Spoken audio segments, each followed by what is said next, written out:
Hello, nungsiraba marubloising ngasaise yukse nongalamdaida nong kanna suye ando hujik yengo to lay kaina lay su adagi potsai sing marik marik pa aga yam nungsi yengmada do inaw manas maina hangbira pado summer se kari kari tha dano na summer se December January February ne ando Canberra se khara ingma mafam ne atokpa mafam ga yengnabada Sydney ga Melbourne ga ani gi karakta laiba city ni capital ni Australia gi ando Sydney ga Melbourne ga yengna raga Canberra se khara henna ingjan mafam ne hai tare ko and the rose thabagi di yam sanai hai tare hadi ai sleda Canberra the rose thanari sing se yam phajana loi hawe mafam sida anduga yengotu ada si to see the horrible lay se elderberry flower ne ai manipur da kai ko bono ko thokre do mayam khangbi be yaw biragadi comment section da habir o elderberry flower se data di sinai hai tare dum se drink sembada hamnai sigi lay se anduga lay se koi cha khoi cha oina lo laga su thaknai habadi tumba yadaba amama koi leidana ko do haksang keke koi gi chokthaba nungdang da koi olangon sauna ba ma leidai ne saba na tabada adugumba ga do sisi yam phai hab haba ado sigi lei se kanghalaga thammasu ya haba yamna kanaba laine swaidadi koi gi ahan hoiraba kaino singse koi ima iben sing yam sinai hai tare swaida Australia gi ima iben singna yam sinaba laine hai tare sise elderberry se yenguda yam phajadra sisa ko phajam taweba ando sisima suma sakwa min khangdaba laine do phajai manam su yaude kem yaude se ado masudi dum phajabane sise yengbada sisu aina khanbada cutting num de horakpa male do kadai dagi cutting no de khangdre ko the kaure and the ki amana Echese sakyam Kaktro answer gam ta handi comment gi question answer gam ta halak te handi hai ado Echese sakkak panate ise matam sangda bagine ando isini now singna dagi pibirakpa nuksi ba comment adagi phajaba yamna puning thogatpa comment mayam di loina pase hai tare ko ando comment padaba amta yaude ando ai question kuding maki answer pile di aingonda sukimatik matam je sang hai tare aina su han hai jagi beduni I say week amada 4 days di ai thabak tawena do 4 days se ai thabak se physically demanding oiba thabak ne adiduna ai isagi su khara khandaba ya ponte natra kaino da ai thabak su da di kamaina hingnya and they Australia the nupi ga nupa ga pulap sang samana na thabak sumina dradi ko koi nuai na kasu comfortable oina hingbang the why hai tare ko Australia da na te to western country ate te de sundum loina nei ba singdum khangna ba ngang tani CCD tangai phadana angang saudriba natraga yumna leitaba matam oiba tar de duna tongan ba mani ko aisu angang pi ngai de yumda thabak sudana leiramine thabak sunda bhaibadi thabak sattana adu yumda leiba mina budi hena chinbane thabak se mapan thoga na khara hena kaino ko me hai tare ko mapan dana khara ama mi na una dana wari watai sana dana tawidana ko adu yumda di ko dum thabak se ama laine da du a second karamba mathangi dagi adugi mathangda adu tawba adu mathangda adu tawba na dum pakchong da song thorak pane ba thabak se lepan nei da bida and yamana isegi husband yema sa utpiro o isegi husband yema sa utpirak pase mana masana yaba matamda dumai ucharake dum do seda masana comfortable oita ta di ainu utinga na hekta utpa yaba natte aduna isa du sungaire ya nagi ai husband sungaire moina uningma matamda habri ai video yawningma matamda dum yawrakani matang saba matamda anduga moi apam pam da su yengda ya ponde natra kari pami kari pamde and hoi isana pamba dagi husband na pamba dagi moi su aina pamba moi adugi yengna na sat pata bani natra leiminaradi haibadi nungsina na leiminagi hai ta di du yam darkar oi haiba ꯑꯗꯒꯤ ꯋꯥꯈꯜꯂꯣꯟꯁꯨ ꯉꯥꯏꯔꯦ ꯑꯩꯈꯣꯏ ꯋꯥꯈꯜꯂꯣꯟꯁꯦ ꯑꯩꯈꯣꯏꯒꯤ ꯇꯣꯉꯥꯟ ꯇꯣꯉꯥꯟꯕ ꯑꯩꯈꯣꯏ ꯑꯍꯨꯝ ꯂꯩꯔꯤꯁꯤ ꯃꯔꯛꯇꯁꯨ ꯇꯣꯉꯥꯟ ꯇꯣꯉꯥꯟꯕ ꯑꯩꯈꯣꯏꯒꯤ ꯑꯣꯄꯤꯅꯤꯌꯟ ꯇꯣꯉꯥꯟ ꯇꯣꯉꯥꯟꯕ ꯆꯞ ꯃꯥꯟꯅꯔꯛꯇꯕ ꯃꯇꯝ ꯌꯥꯎꯋꯦꯕꯀꯣ ꯑꯗꯣ ꯆꯞ ꯃꯥꯟꯅꯔꯛꯇ꯭ꯔꯤꯁꯦ ꯃꯥꯟꯅꯗꯦꯅ ꯑꯩꯈꯣꯏ ꯑꯗꯨꯗ ꯁꯥꯎꯅꯒꯗꯕ ꯅꯠꯇꯦ ꯍꯥꯏꯕꯗꯤ ꯃꯥꯟꯅꯗꯕ ꯇꯥꯔꯁꯨ ꯃꯥꯒꯤ ꯋꯥꯈꯜꯂꯣꯟꯗꯣ ꯑꯩꯅ ꯌꯥꯅꯤꯡꯗꯕ ꯑꯣꯏꯇꯥꯔꯒꯁꯨ ꯑꯩꯅ ꯃꯗꯨ ꯏꯀꯥꯏ ꯈꯨꯝꯅꯕꯝ ꯊꯣꯛꯑꯦ ꯃꯥꯒꯤ ꯌꯥꯅꯤꯡꯗꯕꯗꯣ ꯑꯗꯒꯤ ꯑꯩꯅ ꯌꯥꯅꯤꯡꯗꯕ ꯑꯣꯏꯇꯥꯔꯁꯨ ꯃꯣꯏ ꯑꯗꯨꯝ ꯈꯟꯊꯔꯒ ꯑꯗꯨꯝ ꯆꯠꯅꯕ ꯍꯣꯠꯅꯩꯀꯣ ꯑꯗꯒꯤ ꯏꯁꯥꯒꯤꯁꯨ ꯉꯥꯏꯔꯦ ꯃꯥꯅ ꯌꯥꯅꯤꯡꯗ꯭ꯔꯤꯁꯦ ꯀꯩꯅꯣ ꯃꯔꯝ ꯀꯩꯅꯣ ꯍꯥꯏꯕ ꯑꯃ ꯑꯗꯒꯤ ꯑꯗꯨ ꯋꯥꯈꯜꯂꯣꯟꯗꯤ ꯏꯁꯥꯒꯤ ꯂꯣꯏꯅꯃꯛ ꯃꯤꯑꯣꯏ ꯈꯨꯗꯤꯡꯃꯛꯀꯤ ꯂꯣꯏ ꯇꯣꯉꯥꯟ ꯇꯣꯉꯥꯟꯕ ꯂꯩ ꯑꯗꯨꯕꯨ ꯆꯞ ꯃꯥꯟꯅꯧ ꯍꯥꯏꯕꯗꯤ ꯌꯥꯗꯦ ꯑꯗꯨꯕꯨ ꯑꯩꯈꯣꯏꯅ ꯌꯥꯅꯤꯡꯗ꯭ꯔꯦꯅ ꯑꯗꯨ ꯗꯤꯁꯔꯦꯁꯄꯦꯛꯐꯨꯜ ꯑꯣꯏꯕꯗꯤ ꯌꯥꯗꯦ ꯍꯥꯏꯕ ꯑꯗꯣ ꯑꯗꯨꯝ ꯋꯥꯈꯜ ꯆꯞ ꯃꯥꯟꯅꯗ꯭ꯔꯁꯨ ꯑꯗꯒꯤ ꯃꯅꯤꯄꯨꯔꯒꯤ ꯚꯤꯗꯤꯑꯣꯁꯤꯡꯗꯁꯨ ꯑꯩ ꯎꯏ ꯑꯗꯨꯒ ꯃꯅꯤꯄꯨꯔꯒꯤ ꯚꯤꯗꯤꯑꯣꯁꯤꯡꯗꯁꯨ ꯅꯠꯇꯦ ꯏꯟꯗꯤꯌꯥꯒꯤ ꯕ꯭ꯂꯣꯒꯔ ꯈꯔꯒꯤ ꯀꯩꯅꯣꯗꯁꯨ ꯑꯩꯅ ꯌꯦꯡꯕ ꯈꯔ ꯕ꯭ꯂꯣꯒ ꯈꯔꯁꯨ ꯂꯩꯀꯣ ꯏꯟꯗꯤꯌꯥꯒꯤ ꯑꯗꯨ ꯃꯣꯏꯒꯤ ꯆꯦꯅꯦꯜꯗꯁꯨ ꯎꯏꯀꯣ ꯍꯁꯕꯦꯟ ꯅꯠꯇ꯭ꯔꯒ ꯑꯉꯥꯡꯗꯨꯅ ꯚꯤꯗꯤꯑꯣ ꯅꯝꯕꯤꯔꯛꯀꯅꯨ ꯍꯥꯏꯕꯗ ꯅꯝꯁꯤꯟꯕꯤꯕ ꯑꯗꯒꯤ ꯍꯁꯕꯦꯟꯗꯨꯅ ꯅꯝꯃꯛꯀꯅꯨ ꯀꯥꯏꯅꯒ ꯍꯥꯏꯔꯛꯄꯗꯀꯣ ꯑꯗꯨꯝ ꯅꯝꯁꯤꯟꯕꯤꯕ ꯑꯗꯨꯒꯨꯝꯕꯗꯣ ꯑꯩ ꯀꯩꯅꯣꯅꯤ ꯑꯗꯨ ꯅꯨꯡꯉꯥꯏꯇꯦꯕ ꯍꯥꯏꯕꯗꯤ ꯑꯩꯈꯣꯏꯅꯕꯨꯗꯤ ꯑꯩꯈꯣꯏꯒꯤ ꯑꯦꯖꯤꯌꯟꯒ ꯑꯩꯈꯣই ꯃꯅꯤꯄꯨꯔꯤꯗꯪ ꯅꯠꯇꯦꯀꯣ ꯑꯩꯈꯣꯏꯒꯤ ꯏꯟꯗꯤꯌꯥꯒꯤ ꯑꯦꯖꯤꯌꯟꯒꯤ ꯑꯩꯈꯣꯏꯁꯤꯡꯁꯦ ꯈꯔ ꯑꯩꯈꯣꯏ ꯏꯖꯤ ꯒꯣꯌꯤꯡ ꯑꯣꯏꯕ ꯏꯖꯤ ꯒꯣꯌꯤꯡ ꯍꯥꯏꯕ ꯑꯣꯏꯒꯗ꯭ꯔꯥ ꯑꯗꯨꯒ ꯏꯟꯁꯦꯟꯁꯤꯇꯤꯚ ꯍꯥꯏꯕ ꯑꯣꯏꯒꯗ꯭ꯔꯥ ꯑꯩ ꯀꯩꯅꯣ ꯈꯪꯗ꯭ꯔꯦ ꯑꯗꯣ ꯁꯤꯒꯨꯝꯕꯁꯦ ꯀꯌꯥ ꯃꯥꯏꯟ ꯇꯧꯗꯕꯅꯦ ꯑꯗꯨꯝ ꯃꯤꯅꯒ ꯑꯗꯨꯝ ꯀꯩꯊꯦꯜꯗꯁꯨ ꯉꯥꯏꯔꯦꯀꯣ ꯑꯩ ꯑꯗꯨꯝ ꯚꯤꯗꯤꯑꯣꯗꯒꯁꯨ ꯑꯇꯩꯗꯁꯨ ꯎꯅꯩ ꯅꯝꯃꯛꯀꯅꯣ ꯃꯤ ꯀꯝꯐꯣꯔꯇꯦꯕꯜ ꯑꯣꯏꯗꯕ ꯚꯤꯗꯤꯑꯣꯗ ꯀꯝꯐꯣꯔꯇꯦꯕꯜ ꯑꯣꯏꯗꯕ ꯄꯩꯒꯩ ꯂꯩ ꯍꯥꯏꯕ ꯑꯗꯣ ꯑꯗꯨꯗ ꯅꯝꯗꯅꯒ ꯅꯝꯁꯤꯟꯕꯗꯣ ꯃꯤꯒꯤ ꯄꯔꯁꯅꯦꯜ ꯁ꯭ꯄꯦꯁꯇ ꯈꯨꯠ ꯊꯤꯡꯖꯤꯟꯕꯒꯨꯝꯕꯅꯦꯅ ꯈꯜꯂꯦ ꯑꯩꯒꯤ ꯋꯥꯈꯜꯗꯗꯤꯀꯣ ꯑꯗꯨꯅꯅꯤ ꯑꯩꯅ ꯃꯇꯝ ꯈꯨꯗꯤꯡꯃꯛꯇ ꯑꯩꯒꯤ ꯏꯃꯥꯟꯅꯕꯤ ꯑꯗꯒꯤ ꯑꯩꯒꯤ ꯂꯩꯃꯤꯟ ꯆꯥꯃꯤꯟꯅꯔꯤꯕ ꯃꯌꯥꯝ ꯑꯩꯈꯣꯏ ꯚꯤꯗꯤꯑꯣꯗ ꯀꯝꯐꯣꯔꯇꯦꯕꯜ ꯑꯣꯏꯗꯗꯤ ꯑꯩ ꯀꯩꯗꯧꯉꯩꯗ ꯑꯩꯒꯤ ꯚꯤꯗꯤꯑꯣꯗ ꯌꯥꯎꯔꯛꯑꯣꯏꯀꯣ ꯑꯗꯣ ꯑꯩꯅꯁꯨ ꯍꯥꯟꯅ ꯍꯥꯏꯖꯈꯤꯕꯗꯨꯅꯤ ꯑꯩ ꯚꯤꯗꯤꯑꯣ ꯈꯨꯗꯤꯡꯒꯤ ꯑꯩꯅ ꯉꯝꯕ ꯑꯟꯁꯔ ꯈꯔ ꯑꯗꯨꯝ ꯄꯤꯖꯔꯛꯀꯦꯅ ꯑꯗꯣ ꯑꯟꯁꯔ ꯈꯨꯗꯤꯡꯃꯛ ꯀꯣꯏꯁꯟ ꯈꯨꯗꯤꯡꯃꯛꯀꯤ ꯑꯩ ꯑꯟꯁꯔ ꯄꯤꯗꯅ ꯂꯩꯔꯗꯤ ꯑꯁꯨꯛꯀꯤ ꯃꯇꯤꯛ ꯁꯥꯡꯉꯦ ꯍꯥꯏ ꯇꯥꯔꯦꯀꯣ ꯑꯗꯨꯅꯅꯤ ꯑꯗꯨꯒ ꯀꯣꯏꯁꯟ ꯑꯟꯁꯔ ꯇꯧꯕ ꯍꯥꯏꯕꯁꯤꯗꯃꯛꯇꯕꯨ ꯑꯗꯨꯝ ꯑꯦꯛꯖꯥꯝꯒꯨꯝꯕꯅꯦ ꯍꯥꯏ ꯇꯥꯔꯦꯀꯣ ꯑꯗꯣ ꯈꯪꯅ ꯁꯟꯇꯣꯛꯅ ꯇꯥꯛꯄ ꯉꯝꯗꯕ ꯃꯌꯥꯝ ꯑꯃꯁꯨ ꯌꯥꯎꯔꯤ ꯍꯥꯏꯕ ꯑꯗꯨꯅꯤ ꯑꯗꯣ ꯑꯩꯁꯦ ꯅꯍꯥꯟ ꯑꯩꯅ ꯈꯔꯗꯤ ꯀꯨꯏꯔꯦꯀꯣ ꯁꯤꯒꯤ ꯚꯤꯗꯤꯑꯣꯁꯦ ꯑꯩꯅ ꯎꯠꯂꯛꯀꯗꯧꯔꯤꯕ ꯚꯤꯗꯤꯑꯣꯁꯦ ꯁꯣꯞꯄꯤꯡ ꯚꯤꯗꯤꯑꯣꯁꯦ ꯑꯩ ꯈꯔꯗꯤ ꯀꯨꯏꯔꯦ ꯅꯝꯕ ꯑꯗꯨꯕꯨ ꯑꯩꯁꯦ ꯃꯇꯥꯡ ꯑꯃ ꯆꯥꯗꯕ ꯍꯥꯏ ꯇꯥꯔꯦ ꯍꯥꯞꯄꯗ ꯀꯩꯅꯣꯗ ꯚꯤꯗꯤꯑꯣꯁꯦ ꯈꯔ ꯁꯥꯡꯉꯦꯕ ꯑꯗꯣ ꯐꯔꯛ ꯇꯥꯗꯅ ꯍꯥꯞꯇ꯭ꯔꯕꯅꯤ ꯑꯗꯣ ꯑꯩ ꯉꯁꯤꯗꯤ ꯁꯤꯒꯤ ꯚꯤꯗꯤꯑꯣꯁꯤꯗ ꯍꯥꯞꯆꯔꯛꯀꯦ ꯑꯗꯣ ꯉꯁꯤ ꯉꯔꯥꯡꯒꯤꯗꯤ ꯅꯠꯇꯦ ꯍꯥꯏꯕꯗꯤ ꯋꯤꯛ ꯑꯅꯤꯃꯨꯛꯀꯤ ꯃꯃꯥꯡꯒꯤ 2 weeksꯀꯤ ꯃꯃꯥꯡꯗ ꯑꯩꯅ ꯇꯧꯈꯤꯕ ꯁꯣꯞꯄꯤꯡꯅꯦ ꯍꯜꯂꯣ ꯅꯨꯡꯁꯤꯔꯕ ꯃꯔꯨꯞꯂꯣꯏꯁꯤꯡ ꯉꯁꯤꯁꯦ ꯑꯩꯁꯦ ꯀꯤꯆꯟ ꯋꯦꯌꯔ ꯍꯥꯎꯁꯇ ꯑꯗꯒꯤ IKEAꯗꯒ ꯆꯠꯀꯦꯅ ꯇꯧꯕꯅꯦ ꯑꯗꯣ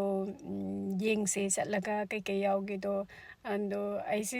ꯁꯤꯃ ꯂꯩꯅꯦꯅ ꯑꯩ ꯄꯥꯔꯇꯤꯀꯨꯂꯔꯂꯤ ꯑꯗꯨ ꯂꯩꯅꯦꯅ ꯆꯠꯄ ꯅꯠꯇꯦ ꯑꯗꯨ ꯌꯦꯡꯕ ꯆꯠꯄ ꯌꯥꯝ ꯅꯨꯡꯉꯥꯏꯌꯦꯕ ꯑꯗꯣ ꯑꯁꯪꯕ ꯃꯇꯝꯗ ꯑꯗꯣ ꯀꯦꯇꯜꯁꯨ ꯌꯦꯡꯉꯛꯀꯦ ꯇꯧꯕꯅꯦ ꯑꯗꯣ ꯀꯦꯇꯜꯁꯦ ꯑꯄꯥꯝꯕ ꯌꯥꯎꯔꯝꯃꯒꯗꯤ ꯑꯩ ꯂꯩꯔꯛꯀꯅꯤ ꯑꯗꯨꯒ ꯌꯥꯎꯔꯝꯗ꯭ꯔꯗꯤ ꯈꯪꯗ꯭ꯔꯦꯀꯣ ꯑꯗꯣ ꯌꯦꯡꯁꯦ ꯆꯠꯂꯒ ꯀꯩꯀꯩ ꯌꯥꯎꯒꯦꯗꯣ ꯑꯗꯣ IKEA ꯆꯠꯄꯒꯤ ꯅꯨꯡꯉꯥꯏꯕ ꯍꯥꯏꯔꯒꯗꯤ ꯄꯣꯠꯁꯦ ꯑꯍꯣꯡꯕ ꯃꯃꯟꯗꯁꯨ ꯐꯪꯉꯦ ꯔꯤꯖꯅꯦꯕꯜ ꯑꯣꯏꯕ ꯌꯥꯝ ꯍꯣꯡꯕꯕꯨꯗꯤ ꯅꯠꯇꯦꯀꯣ ꯑꯗꯨ ꯑꯣꯏꯇꯥꯔꯁꯨ ꯔꯤꯖꯅꯦꯕꯜ ꯑꯣꯏꯕ ꯄ꯭ꯔꯥꯏꯁꯇ ꯐꯪꯉꯦ ꯀ꯭ꯋꯥꯂꯤꯇꯤꯒ ꯌꯦꯡꯅꯕꯗ ꯑꯗꯨꯒꯤꯁꯨ ꯃꯊꯛꯇ ꯈ꯭ꯋꯥꯏ ꯅꯨꯡꯉꯥꯏꯔꯤꯁꯦ ꯁꯤꯗꯩꯗ ꯄꯥꯔꯀꯤꯡ ꯁ꯭ꯄꯦꯁꯁꯦ ꯄꯥꯔꯀꯤꯡꯁꯦ ꯑꯁꯨꯛꯀꯤ ꯃꯇꯤꯛ ꯌꯥꯝꯅ ꯂꯩ ꯍꯥꯏ ꯇꯥꯔꯦ ꯑꯗꯨꯒꯤ ꯃꯊꯛꯇ ꯁꯨꯇꯤꯁꯨ ꯁꯨꯇꯤꯅꯤꯅ ꯌꯦꯡꯉꯣ ꯁꯤꯒꯤ ꯄꯥꯔꯀꯤꯡꯁꯦ ꯏꯍꯥꯡ ꯂꯣꯏ ꯍꯥꯡꯉꯤꯁꯦ ꯑꯀꯣꯏꯕꯁꯦ ꯌꯦꯡꯉꯨꯇꯨ ꯑꯗꯒꯤ ꯄꯥꯔꯀꯤꯡ ꯐꯤꯁꯨ ꯊꯤꯕꯒꯤ ꯗꯔꯀꯥꯔ ꯂꯩꯇꯦ ꯁꯤꯗꯩꯗ ꯁꯣꯞꯄꯤꯡ ꯇꯧꯅꯤꯡꯕ ꯃꯇꯝꯐꯥꯎ ꯑꯗꯨꯝ ꯇꯧ ꯌꯥꯏ ꯍꯥꯏ ꯇꯥꯔꯦ 1 hour 2 hour 3 hours ꯑꯗꯨꯝ ꯃꯇꯝ ꯑꯀꯛꯄ ꯂꯩꯇꯦ ꯁꯤꯗꯩꯗ ꯑꯗꯣ ꯑꯇꯣꯞꯄ ꯃꯐꯝ ꯈꯔ ꯂꯩꯀꯣ ꯑꯩꯅꯕꯨꯗꯤ ꯁꯣꯞꯄꯤꯡ ꯇꯧꯕꯗꯤ ꯅꯨꯡꯉꯥꯏꯕ ꯃꯐꯝ ꯑꯗꯣ ꯑꯩꯅ ꯄꯥꯔꯀꯤꯡ ꯇꯧꯕꯒꯤ ꯐꯔꯛ ꯇꯥꯗꯅ ꯆꯠꯇꯕ ꯃꯐꯝ ꯃꯌꯥꯝ ꯑꯃꯁꯨ ꯂꯩꯔꯤ ꯑꯩ ꯅꯣꯡꯃ ꯎꯠꯂꯛꯀꯦ ꯑꯗꯣ ꯁꯤꯒꯤ ꯃꯐꯝꯁꯦ ꯑꯩꯅ ꯇꯣꯏꯅ ꯆꯠꯄ ꯌꯨꯝꯒꯤ ꯄꯣꯠ ꯆꯩ ꯑꯗꯒꯤ ꯃꯀꯨꯞ ꯃꯇꯥꯏ ꯂꯩꯐꯝꯅꯤ ꯑꯗꯨꯒ ꯃꯃꯜꯁꯨ ꯑꯗꯨꯝ ꯅꯨꯡꯉꯥꯏꯕꯒꯤ ꯁꯤꯒꯤꯁꯤꯗ ꯂꯩꯕ ꯁꯣꯐꯥꯁꯤ ꯌꯦꯡꯉꯨ ꯄꯤꯛꯇ꯭ꯔꯨ ꯄꯤꯛꯑꯒ ꯌꯥꯝ ꯅꯨꯡꯉꯥꯏꯕ ꯑꯩꯈꯣꯏꯒꯤ ꯌꯨꯝ ꯃꯆꯥ ꯐꯦꯃꯤꯂꯤ ꯃꯆꯥꯒꯤꯗꯤ ꯌꯥꯝ ꯅꯨꯡꯉꯥꯏꯒꯗꯕ ꯁꯣꯐꯥꯅꯤ ꯑꯗꯣ ꯃꯣꯏꯗ ꯌꯥꯎꯕ ꯁꯣꯐꯥꯁꯤꯡꯁꯦꯀꯣ ꯉꯥꯙꯕꯝ ꯌꯥꯝ ꯁꯥꯡ ꯌꯥꯎꯗꯦ ꯍꯥꯏꯕ ꯑꯗꯨ ꯉꯥꯗꯐꯝ ꯌꯥꯎꯗꯕ ꯃꯤ ꯄꯥꯝꯗꯕ ꯃꯤ ꯂꯩꯇꯥꯔꯗꯤ ꯁꯤꯒꯤ ꯁꯣꯐꯥꯁꯤꯡꯁꯦ ꯃꯣꯏꯒ ꯆꯥꯟꯅꯔꯣꯏ ꯑꯗꯨꯒ ꯉꯥꯗꯐꯝ ꯇꯦꯟꯅ ꯌꯥꯎꯕ ꯄꯥꯝꯕ ꯃꯤ ꯑꯣꯏꯔꯗꯤ ꯑꯗꯨꯝ ꯆꯥꯟꯅꯔꯦ ꯁꯤꯒꯤ ꯒ꯭ꯂꯥꯁꯁꯦ ꯑꯩꯉꯣꯟ ꯅꯨꯡꯇꯤꯒꯤ ꯁꯤꯖꯤꯟꯅꯕꯩꯗꯤ ꯆꯞ ꯆꯥꯔꯕꯅꯤ $3 ꯈꯛꯇꯅꯤ ꯑꯗꯒꯤ ꯁꯤꯒꯤ ꯕꯣꯇꯜꯁꯤꯅ $2.50 ꯑꯣꯏꯔ ꯃꯥꯜꯂꯦ ꯑꯗꯒꯤ ꯁꯤꯁꯤꯅ ꯁꯤꯁꯤꯅ ꯂꯩ ꯏꯁꯤꯡ ꯆꯥꯏꯅꯕꯅꯦ ꯁꯤꯁꯤꯗꯨ $10 ꯌꯥꯝ ꯅꯨꯡꯉꯥꯏꯕꯅꯦ ꯁꯤꯁꯦ ꯁꯤꯖꯤꯟꯅꯕ ꯑꯩꯒꯤꯁꯨ ꯑꯃ ꯂꯩ ꯑꯗꯒꯤ ꯁꯤꯁꯦ ꯀꯧꯅꯥꯅ ꯁꯥꯕ ꯑꯩꯈꯣꯏꯒꯤ ꯒꯝꯂꯥ ꯃꯆꯥꯅꯦꯕꯀꯣ ꯑꯗꯣ ꯃꯅꯨꯡꯁꯤꯗ ꯄ꯭ꯂꯥꯁꯇꯤꯛꯅ ꯑꯩꯈꯣꯏꯒꯤ ꯏꯁꯤꯡ ꯀꯩꯀꯩ ꯂꯤꯊꯗꯅꯕ ꯐꯖꯅ ꯀꯩꯅꯣ ꯇꯧꯋꯦꯕ ꯂꯦꯃꯤꯅꯦꯠ ꯇꯧꯋꯦ ꯃꯅꯨꯡꯁꯦ ꯑꯗꯣ ꯑꯩꯈꯣꯏꯒꯤ ꯏꯟꯗꯣꯔ ꯄ꯭ꯂꯥꯟꯒꯨꯝꯕ ꯀꯩꯒꯨꯝꯕ ꯊꯝꯅꯤꯡꯕ ꯑꯃ ꯇꯧꯕꯗ ꯌꯥꯝ ꯐꯖꯕꯅꯦ ꯁꯤꯁꯦ ꯑꯗꯣ ꯍꯧꯖꯤꯛ ꯑꯩꯅ ꯎꯠꯄ ꯄꯤꯛꯆꯔꯗꯨꯅꯦ ꯁꯤꯁꯦ ꯑꯗꯣ ꯃꯈꯣꯡꯁꯦ ꯁꯥꯡꯉꯒꯀꯣ ꯑꯩꯈꯣꯏꯒꯤ ꯂꯩ ꯃꯈꯣꯡ ꯑꯩꯈꯣꯏꯒꯤ ꯏꯃꯨꯡ ꯃꯅꯨꯡꯗ ꯊꯝꯕ ꯀꯩꯅꯣꯁꯤꯡꯗꯣ ꯄꯥꯝꯕꯤꯁꯤꯡꯗꯣ ꯑꯗꯨꯒꯤ ꯂꯩ ꯆꯥꯏꯕ ꯌꯥꯝ ꯅꯨꯡꯉꯥꯏꯕꯅꯦ ꯑꯗꯒꯤ ꯁꯤ ꯍꯦꯡꯒꯔꯁꯤ 9ꯅꯦꯀꯣ ꯁꯤꯗ ꯌꯥꯎꯔꯤꯁꯤ ꯃꯄꯨꯟꯁꯤꯗ ꯑꯗꯣ 9ꯁꯤꯗ $8 ꯍꯦꯡꯒꯔ ꯑꯃꯃꯝꯒꯤ $1 ꯑꯗꯨ ꯇꯥꯔꯦ ꯅꯠꯇ꯭ꯔꯥ ꯑꯗꯣ IKEAꯁꯤ ꯁꯦꯛꯁꯟ ꯃꯌꯥꯝ ꯑꯃ ꯂꯩꯀꯣ ꯐꯔꯅꯤꯆꯔꯁ ꯑꯗꯒꯤ ꯑꯃ ꯌꯥꯝ ꯌꯥꯝꯈ꯭ꯔꯦ ꯃꯣꯏꯒꯤꯁꯤꯗ ꯁꯦꯛꯁꯟꯁꯦ ꯑꯁꯨꯛꯀꯤ ꯃꯇꯤꯛ ꯈꯥꯏꯗꯣꯛ ꯂꯩꯈ꯭ꯔꯦ ꯐꯔꯅꯤꯆꯔꯒꯤ ꯑꯥꯎꯠꯗꯣꯔꯒꯤ ꯀꯤꯠꯆꯟꯒꯤ ꯄ꯭ꯂꯥꯟꯁꯀꯤ ꯃꯌꯥꯝ ꯂꯩꯀꯣ ꯑꯗꯣ ꯑꯩ ꯂꯣꯏꯅꯃꯛꯇꯤ ꯆꯠꯄꯗꯤ ꯉꯝꯃꯣꯏ ꯑꯗꯨꯗꯨꯅ ꯀꯩꯅꯣ ꯑꯩꯈꯣꯏꯒꯤ ꯌꯨꯝꯒꯤ ꯀꯩꯀꯩ ꯗꯔꯀꯥꯔ ꯑꯣꯏꯕ ꯀꯩꯀꯩ ꯂꯩꯐꯝꯗꯣ ꯑꯗꯨ ꯈꯛꯇꯪ ꯑꯩ ꯎꯠꯂꯛꯀꯦ ꯑꯗꯒꯤ ꯁꯤꯁꯤꯅ ꯇꯦꯕꯜ ꯃꯦꯠꯅꯦ ꯌꯦꯡꯉꯨꯇꯨ ꯁꯤꯁꯦ ꯍꯦꯟꯃꯦꯗꯅꯦ ꯐꯖꯗ꯭ꯔꯥ ꯑꯗꯨ ꯈꯔ $8ꯅꯦ ꯑꯃꯗ ꯑꯗꯨ ꯑꯩꯁꯤ खर तांगेना खले अगी वाखंदा अमदा $8 अदुना आई लेट्रे कइनोदा आईदी यारिंगे खरा होंगबा पोट सिनबा मीनेबा खतंग हेक पीस अमदा $8 ओइतादे आईगी ओइनादि तांगे हाय तारेको अदुनाने आई लेट्रे अदगी सिगी बोटल सिंगो बोटल से मार्क्स याम खुई सिगी बोटल से कइनोदा चामथोक चामजिन नुंगाइरोदबा बोटल ने हाय तारे सिगुमा बोटल से आईदी खुदनगा थिंजलगा गोरंग गोरंग चामबा याबा दुगुमा बोटल नि ना पामिसे अंदगी सिगी ग्लास ना $2 खतनी सिजे नुंति सिनबा याबा ग्लास तने सिसे फजु फजैदना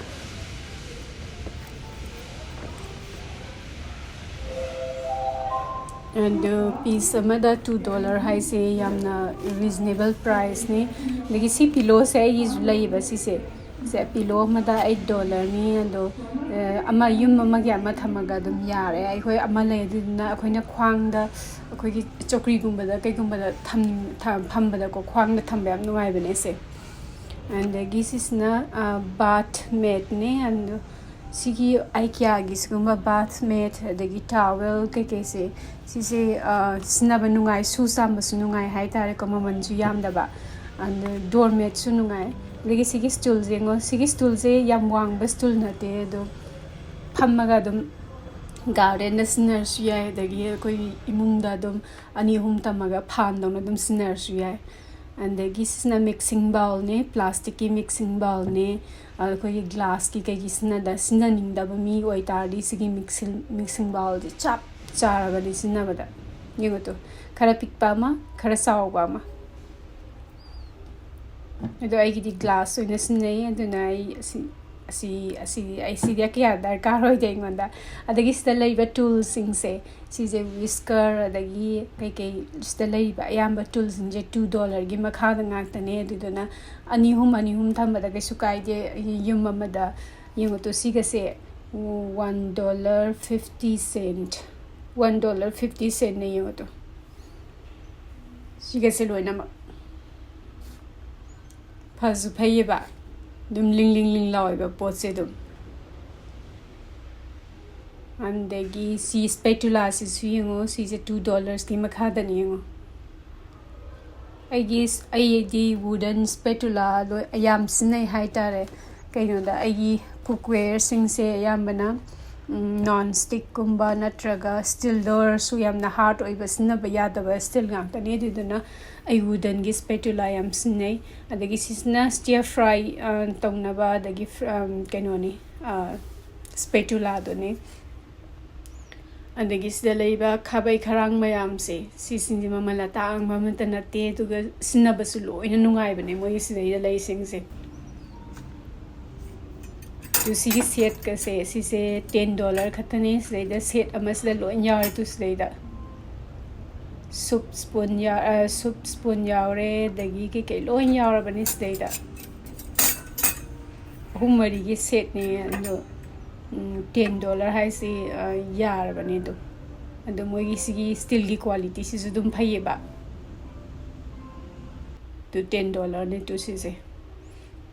ꯑꯗꯒꯤ ꯁꯤꯅ ꯀꯣꯂꯥꯟꯗꯔꯅꯤ ꯁꯤꯒꯤ ꯀꯣꯂꯥꯟꯗꯔꯁꯦ ꯁꯤꯁꯦ ꯈꯔ ꯗꯤꯞ ꯑꯣꯏꯕ ꯀꯣꯂꯥꯟꯗꯔꯅꯤ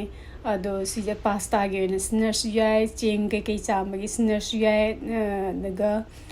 ꯑꯇꯩ ꯏꯟꯁꯥꯡ ꯅꯥꯄꯤ ꯀꯩꯀꯩ ꯆꯥꯝꯕꯒꯤ ꯁꯤꯖꯤꯟꯅꯔꯁꯨ ꯂꯣꯏ ꯌꯥꯏ ꯁꯤꯒꯤ ꯈꯔ ꯂꯨꯕꯁꯦ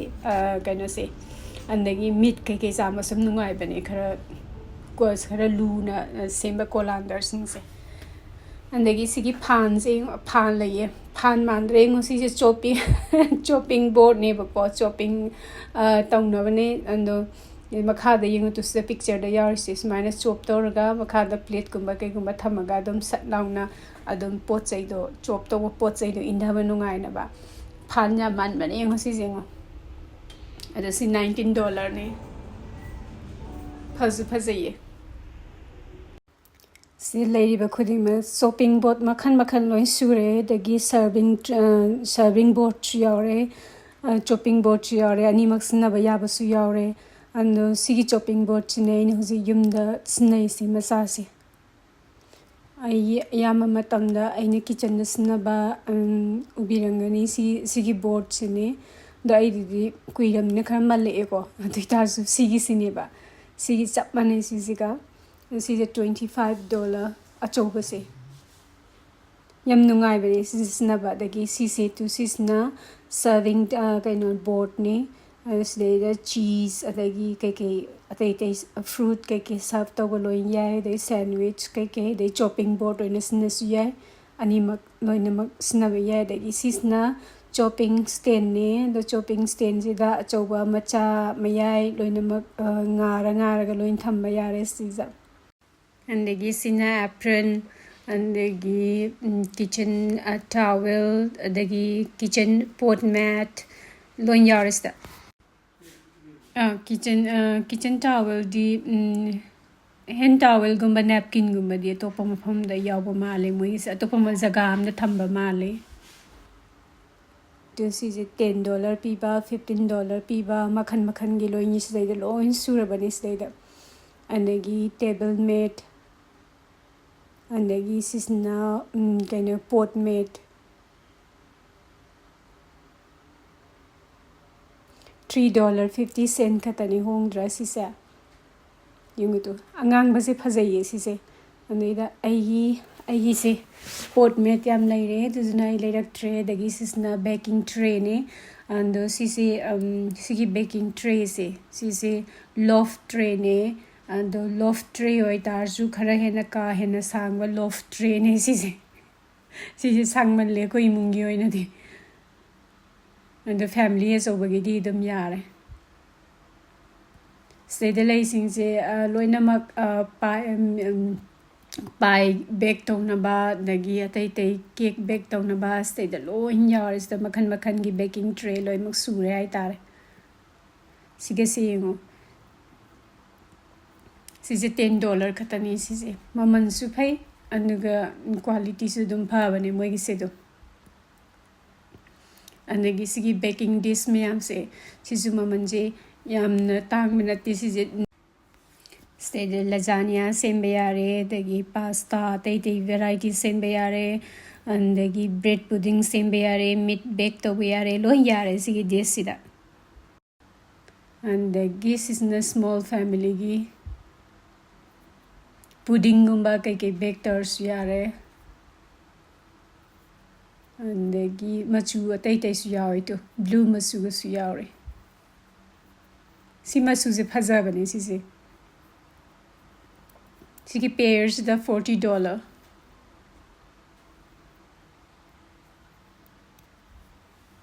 ꯑꯗꯣ ꯅꯨꯡꯇꯤꯒꯤ ꯁꯤꯖꯤꯟꯅꯕꯩꯗꯤ ꯅꯨꯡꯉꯥꯏꯇꯦ ꯈꯔ ꯂꯨꯝꯕꯅꯦ ꯁꯤꯁꯦ adagi sisna frying pan $20 gi frying pan ne adum nungai bane moi gi sidai da phangba cookware sing jasna ba yamna quality su phataba su tawde da yam ka hena phaba su tawde do mayai ne dum andagi sigi pots na $70 sigi pots se yam phaba ne sise ai sigi sinate ko ai gina ai stock pot amaga andagi sumnagi pot amaga lay ado sisi saucepan ne saucepan ne $70 aina laibagai do laing hawai lagi basing dom to yaram na renga sidi andagi sigi setu sigi kaino se copper gi pot sing se set se yam pa me ai ando ai se cameron da yeng han gi hana du ka ai lage ando si se pa ba man ra yeng bada si se tha la yam lum kaino ne ba pot ni si se ando ga quality so am thi am phai hai tare aso wasna 125 mir frying pan do andagi sigi sauce pans na 90 anduga sigi pots ina casserole pots ina kaya no sisi kaya no thab do boy kaure $120 and the geese is now $140 is the stock pot when it's nurse yare aduga so ba ke atopa ko gi biryani gumba loin semninga so loin ya sem ba yare stay da quality so fai aduga phazai aduga mawong se am tai yeng ba da and the geese is pot mat ne hot pot mat ne ado bamboo gi ni ko ai si se pa me the $4 khatani na ai ani lor ai si se phazai duga nan su na le duga han bane ai sina doi je si se sina han ba pot ne ai ngasi lai si dagi sina $90 retro style pot ne moi gi sai masuzingo andagi sigi kaino se cookies jar se makhum sina $2.90 la kaino moi bane ndiduga kaino sina jars na $7 adagi table se yoli ne si je tu khagi kitchen da counter khara pikpa lai dai ne ko pikpa yum da dia si je extra oina lai ga thamba ya adagi sisna table da natraga koi kitchen counter da sauce ke hapa su ya sauce makhan hapa ga thamba yam phaja bani hujiki do degi sina khwai gi darkar oi ba imung da khwai gi darkar oi ba hai ta di sisne hand gloves ne ado 1.50 cent khatane sise aina arak pa khodingi lai hai tare sise aina kitchen da kai kolik pheng da sunai andagi imung manung adagi washroom kai sengdok pa da sunai loinamak sise sinaba ya hai tare do ai gi ni sise small size ne ai ani lore andagi sisna kaino ne bag ko gi freeze da kai hapaga thamna ba da freezer da hapaga thamna ba size ani hum yawe sigi packet da ko sise am kanai sise ai gi nakupi freezer da safe tor ga thami ba napapi safe tor ga thami ba da garden dagi ai gi winter gi khangde kalen gi khangde safe tor thami sing do sigi packets da loin thamine adagi sigi jar se $2.50 ne ba ko sise yumda ani ahum adum extra adum thamba adum darkar oi bane kaino da kaino matam da akoi pickles kumba semba dagi ke akoi jam gumba semba dugumba do doida snaning ba da dum emergency da snaba yai anduga idc je imana bi da pihi ba do adum gift pack oina adum pack to ga pihi da dum nungai ba pot ne ba de na dum khara dum tham extra dagi sisna kaino gi ne this rate ne and sise $4 khatara kaino $4 on male sise and dagi sigi se sigi container glass ki container sise sisna storage container glass ki storage container se si $4 ne anduiduga makhum su tongana yole do makhum bamboo gi makhum ne ko plastic ki su yole makhum da ai bamboos ne hen pa me kaino da ai kai injang na pi thonga smaina safe torga freeze da safe to buda plastic just na do sakpodi bamboo just na bana phatra na na bamboo se oina lowe ayamba gi containers bamboo na makhum khumme bamboo lids ina sise lumbu saba ising da dum kaba dum sang thoga yabane bamboo gi lids se anduga sisna $1.50 and this is now $1 this is $1.50 sigi bag se am kana yi si se mingon da lunch kai thong wa tha ga pining ba da kai to da sna ba nungai ba ni husi ki bag to adagi sisna table mat ne do si se ko na gi table mat ne do si se aina kadai da gi sa ba no na yeng ba da si se Philippines tharame made in Philippines to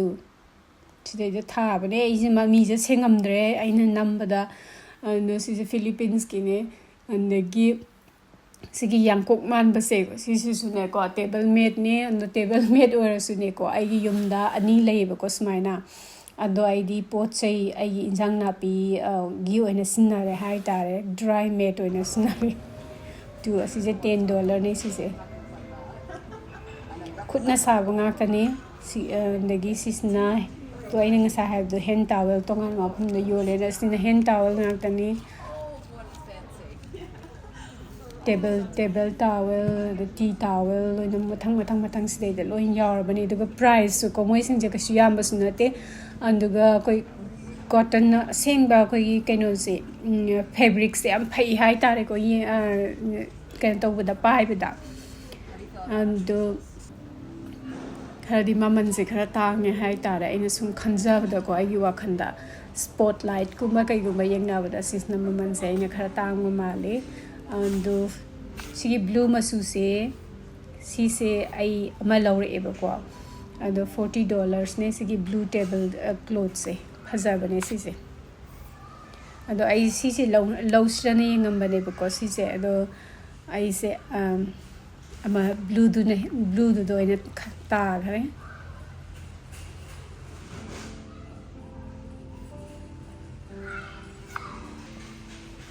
and this is a still get tray ne because this is tray or the tar su ai di pukamo ina just nei ba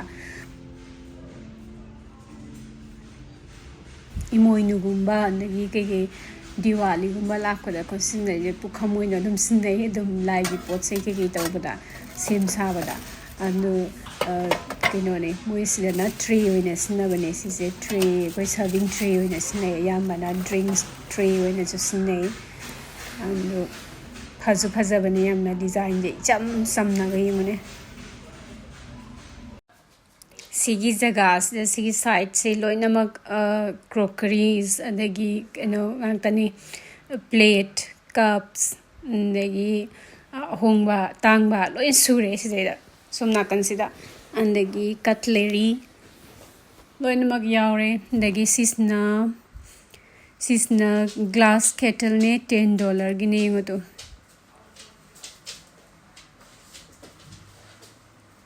dagi si se ko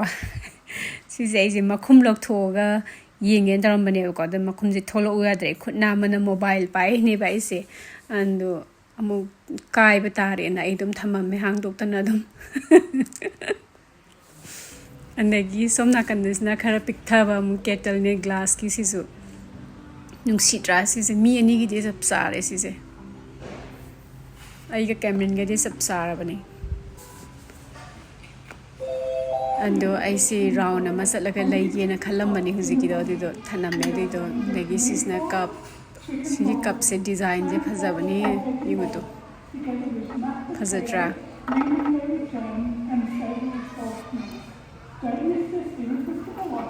ai di sam bas maina white masugi cup se pam se hai tare isana dum si $7 ni ꯑꯗꯒꯤ ꯁꯤꯒꯤ blue ꯃꯆꯨꯁꯤꯅ stone ꯀꯞꯅꯦ ꯐꯕꯗꯤ ꯐꯖꯩꯗꯣ ꯌꯥꯝ ꯂꯨꯝꯃꯦ ꯑꯩ ꯁꯨꯃꯥꯏꯅ ꯆꯥꯒꯨꯝꯕ ꯀꯩꯒꯨꯝꯕ ꯊꯛꯄꯗ ꯑꯩ ꯑꯔꯨꯝꯕ ꯁꯨꯃꯥꯏꯅ ꯊꯥꯡꯒꯠꯂ ꯊꯛꯄ ꯌꯥꯝ ꯇꯜꯂꯦ ꯑꯗꯨꯗꯨꯅ ꯃꯆꯨꯗꯤ ꯐꯖꯗ꯭ꯔꯥ ꯁꯤꯁꯦ ꯑꯗꯒꯤ ꯁꯤꯁꯤꯅ ꯁ꯭ꯇꯣꯞ ꯇꯣꯞ ꯀꯦꯇꯜꯅꯦ ꯋꯤꯁꯜ ꯀꯦꯇꯜ ꯐꯤ ꯀꯥꯝꯕꯁꯤꯡꯗꯣ ꯁꯧꯔꯀꯥꯟꯗ